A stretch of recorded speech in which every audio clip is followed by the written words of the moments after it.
നമസ്കാരം. News independent speed news 20ലേക്ക് സ്വാഗതം. വാർത്തകൾ വായിക്കുന്നത് ജനനി. ഇപ്പോഴത്തെ പ്രധാന വാർത്തകൾ. യുവാവിനെ വിട്ടയച്ചു. ഡാനിയൽ അരൂബോസിന്റെ കൊലപാതകവുമായി ബന്ധപ്പെട്ട് അറസ്റ്റിലായ യുവാവിനെ വിട്ടയച്ചു. 20 വയസ്സുള്ള യുവാവിനെയാണ് പോലീസ് അറസ്റ്റ് ചെയ്തത്. ഡബ്ലിനിലെ ബീച്ചിലും വിഷച്ചെടി. കൌണ്ടി മീത്തിലെ ബീച്ചിന് പിന്നാലെ ഡബ്ലിനിലെ ബീച്ചിലും വിഷച്ചെടിയുടെ സാന്നിധ്യം. ഇതേ തുടർന്ന് പൊതുജനങ്ങൾക്കായി അധികൃതർ ജാഗ്രതാ നിർദ്ദേശം പുറപ്പെടുവിച്ചു. ഇസ്ലാമിക് കൾച്ചറൽ സെന്ററിൽ തീപിടുത്തം. ലിമറക്കിലെ ഇസ്ലാമിക് കൾച്ചറൽ സെന്ററിൽ തീപിടുത്തം.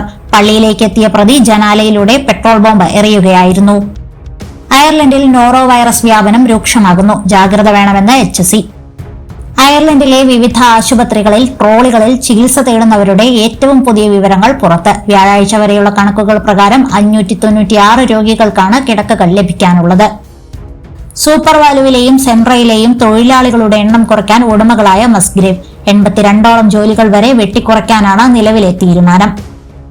ഡബ്ലിനെ വെള്ളത്തിലാക്കി അതിശക്തമായ മഴ. നോർത്തേൺ ഡബ്ലിനിലെ വിവിധ ഭാഗങ്ങളിൽ പ്രളയം. സമരം പിൻവലിച്ചു. ഡണഗലിലെ ഹോം സപ്പോർട്ടിലെ ഹെൽത്ത് കെയർ അസിസ്റ്റന്റ്മാരുടെ സമരം പിൻവലിച്ചു. SIPTUവിലെ അംഗങ്ങളായിരുന്നു പണിമുടക്കിന് ആഹ്വാനം ചെയ്തിരുന്നത്. ബിൽ പാസാക്കി. അപകീർത്തി ബിൽ ഒയിറിയാഡ് ചാർട്സ് പാസാക്കി. നീതിമന്ത്രി ജിമ്മോ കെല്ലഗനാണ് ഇക്കാര്യം അറിയിച്ചത്. പള്ളി തുറന്നു. ഡബ്ലിനിലെ ക്ലോൺസ്കി പള്ളി വീണ്ടും തുറന്നു. ICCI ബോർഡ് അംഗങ്ങളുടെ സാന്നിധ്യത്തിലായിരുന്നു പള്ളി തുറന്നത്. ബംഗ്ലാദേശിൽ BNP. ബംഗ്ലാദേശ് തെരഞ്ഞെടുപ്പിൽ ഉജ്ജ്വല വിജയം നേടി BNP. താരിഖ് റഹ്മാൻ അടുത്ത പ്രധാനമന്ത്രിയാകും. അടുത്ത ലക്ഷ്യം ജപ്പാനും ഫിലിപ്പീൻസും. ജപ്പാനും ഫിലിപ്പീൻസും ചൈനയുടെ അടുത്ത ലക്ഷ്യങ്ങളാണെന്ന് തായ്വാൻ പ്രസിഡന്റ് ലായ് ചിങ്തെ. അഭിമുഖത്തിനിടെയായിരുന്നു അദ്ദേഹത്തിന്റെ പരാമർശം. പ്രധാനമന്ത്രിയുടെ പുതിയ ഓഫീസ് സ്ഥിതി ചെയ്യുന്ന സമുച്ചയം സേവാ തീർത്ഥി അനാച്ഛാദനം ചെയ്തു. പ്രധാനമന്ത്രി നരേന്ദ്രമോദിയാണ് അനാച്ഛാദനം ചെയ്തത്. ബംഗളൂരുവിൽ വാഹനാപകടത്തിൽ 2 മലയാളികൾ ഉൾപ്പെടെ 7 പേർ മരിച്ചു. റൂറൽ ജില്ലയിലെ ഹോസ്കോട്ട് താലൂക്കിലായിരുന്നു സംഭവം. രാജ്യത്തെ ആദ്യ നഗരനയം തയ്യാറാക്കി കേരളം. നയത്തിന് മന്ത്രിസഭായോഗം അംഗീകാരം നൽകി.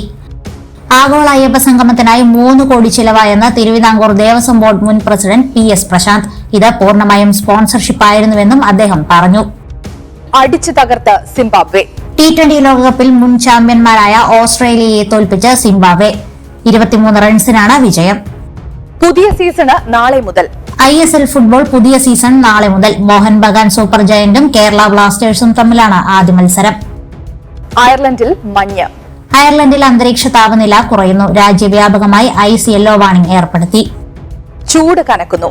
കേരളത്തിൽ ചൂട് അസാധാരണമാം വിധം ഉയരുമെന്ന് കാലാവസ്ഥാ വകുപ്പ്. പല ജില്ലകളിലും താപനില 37 ഡിഗ്രി സെൽഷ്യസ് മുതൽ 40 ഡിഗ്രി സെൽഷ്യസ് വരെ ഉയരും. കൂടുതൽ വാർത്തകൾക്കും വീഡിയോകൾക്കുമായി newsindependence.com എന്ന വെബ്സൈറ്റും ന്യൂസ് ഇൻഡിപെൻഡൻസ് ഫേസ്ബുക്ക്, ഇൻസ്റ്റഗ്രാം പേജുകളും വാട്സ്ആപ്പ്, യൂട്യൂബ് ചാനലുകളും സന്ദർശിക്കുക. ലൈക്ക്, കമന്റ്, ഷെയർ, സബ്സ്ക്രൈബ് എന്നിവ ചെയ്യുന്ന കാര്യം പരിഗണിക്കുക. നമസ്കാരം.